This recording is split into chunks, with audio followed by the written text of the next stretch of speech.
here that they actually in favor of completely abolishing conscription in Russia, which never happens, and I wonder why. I just wonder why that happens. So yes, that's rather interesting, right? But that's not the only thing, because Russia and the Russian government united Russia because, it's been the same party in power for the last 20 years. Obviously, like every government, they do put out certain plans and their prognosis for the development of the country to this or that year. And one very interesting one, for example, is this one right here from 2008, which is actually sort of the program of socio-economical development of Russia and essentially what Russia should be in the year of 2020. So that's also in the past now. But basically, to not bore the shit out of you, we have a good summary here on one of the pro-Kremlin media posted in 2008 right here. You can see proof, truth. And I quite like this headline, by the way. By 2020, the average salary in Russia will be about $3,000. $3,000. $3,000, Carl. Yeah, guys, so true, so true. I think my mom probably makes like under $6,000 a year. What is this? This Wednesday, the government has approved an ambitious concept of development of the country until 2020 that was developed by the Ministry of Economical Development. And according to the plan, by 2015 and 2020, Russia will be in the top 5 countries by GDP. Okay, Russia is number 11. Not too bad, it's not 100, however, when you compare it with Italy that has way less of a population and way less of a territory and way less of natural resources and everything, when Russia has less with everything that it has going for it, that is rather concerning in my opinion, But yes, Russia would be top 5 GDP. GDP per capita is gonna go from $13.9 to $30,000, what it is actually right now. 12,000. I mean, that's still not bad, but in 2013 we had it a little bit better and we were going up. Then something changed, something happened and we didn't start doing so good. Russia is actually gaining, but we're not even nearly close to where we could have been. And the average salary in the country would be no less than $2,700. God, that is fucking insane, man. I mean, look, I'm not saying that these figures are realistic. Even if we imagine that Russia was this like perfect democratic country that actually kept doing really, really well for the last, 15 years as a whole, I think it still would be very highly unrealistic that the average salary would be $2,700. It would be unrealistic for a lot of European countries today, in fact. It's unrealistic for a lot of Americans, I think. And look, I don't want to be too condescending, I get it, like, there was also the financial crisis and everything going on, which also kind of ruined things, but that is absolutely fucking ridiculous.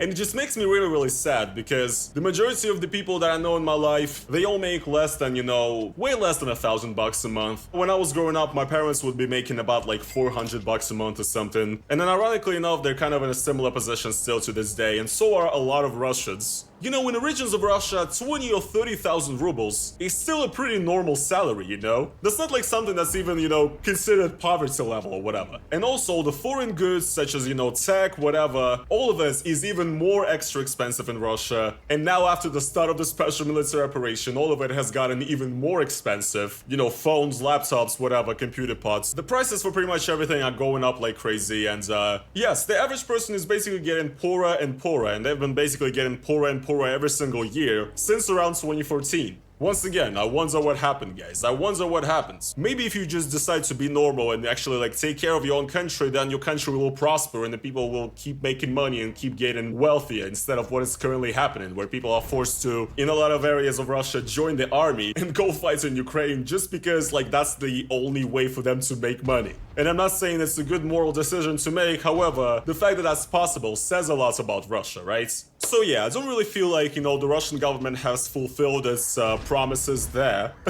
And actually, when you go online, it's rather easy to find a bunch of these. For example, around 2013, the same exact Ministry of Economic Development posted their plan of Russia's development until 2030. This was in 2013, by the way. And essentially, according to their prognosis, in 2020, Urals oil, which is, the main oil Russia basically sells, would cost $173 per barrel. Unlucky, what can I say? And according to their prognosis, by 2030, Urals will cost $239 $65. Euros is currently at $63. You know, just shows you, I guess, how great Russia's planning is, because essentially you gotta understand, Russia during the 2000s, early 2000s, especially the first half, Russia was insanely rich because oil was so expensive and Russia had so much of it, and it still has so much of it, and it was just selling everything. And it was truly a time of infinite money for the Russian government. And even with all of the corruption, even with all of the embezzlements going on, just the sheer amount of money Russia was making was still so much that the country was still sort of improving rather decently, despite the government's already, I would say, working against the interests of the people. So I'm assuming that the Russian governments would just, hope that this would just be going on forever, that, it only makes sense for the oil to only keep going up. So, we were making crazy money in the 2000s by selling oil for over $100 a barrel. We had a ton of it. And in 2020, we're gonna be making $200 a pop. In 2030, we're gonna be making 300, guys. Come on. There's really no losing for us. We can just do whatever the fuck. It doesn't matter what happens after us, I feel like this just embodies to me the spirit of how the Russian government works overall. It's almost like their main interest is just profit and personal gain. And it's almost like they don't actually care about, developing the institutes of democracy in the country. Because who cares, we'll make our money and dip. It doesn't really matter what happens. And I feel like, this overall indifference, it's not only on the level of, the regular person, it's there even in the governments. And it's pretty much largely what led us to where we are today. So just very sad, very sad. Like I said before in my video, the Russia I grew up in doesn't exist anymore. When I was growing up as a kid, I was under the impression that Russia would actually end up being an open, friendly country that would, be working together with the West or whatever. And I didn't expect so many traumatic geopolitical events to take a toll on my life, but here we are. And yes, it's just a real shame. When I was growing up, I really felt like Russia would have a different sort of democratic open future, but that is just not what happens. And it's one of the reasons why I'm very, very excited to wake up every day. Parentheses, I'm not really excited. That's gonna be pretty much it for it. Thank you guys so much for watching today's video. Hopefully you enjoyed it. If you guys did, then please make sure to slap the like on it. As well, guys, if you would like to support this channel additionally, if you like what I do, then please make sure to go over to the link down in the description where you can become a YouTube member. It's basically like YouTube's own version of Patreon. It's the best way to support me. It's like a monthly donation type of thing. Or if you want to just do a one-time thing, then you can do a super thanks underneath this video. And as always, I will see you guys in the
samalt poolt tuled?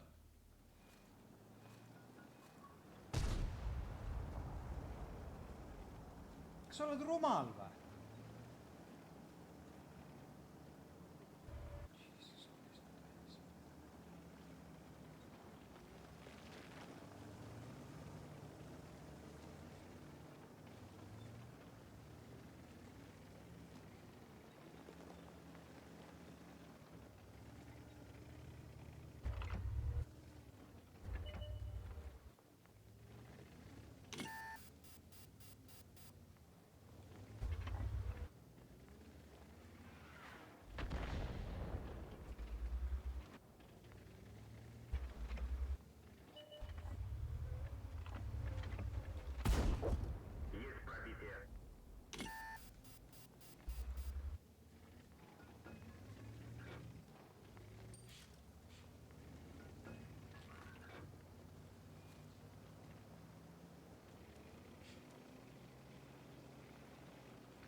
Täiesti putsisti piilikud. Blacklist.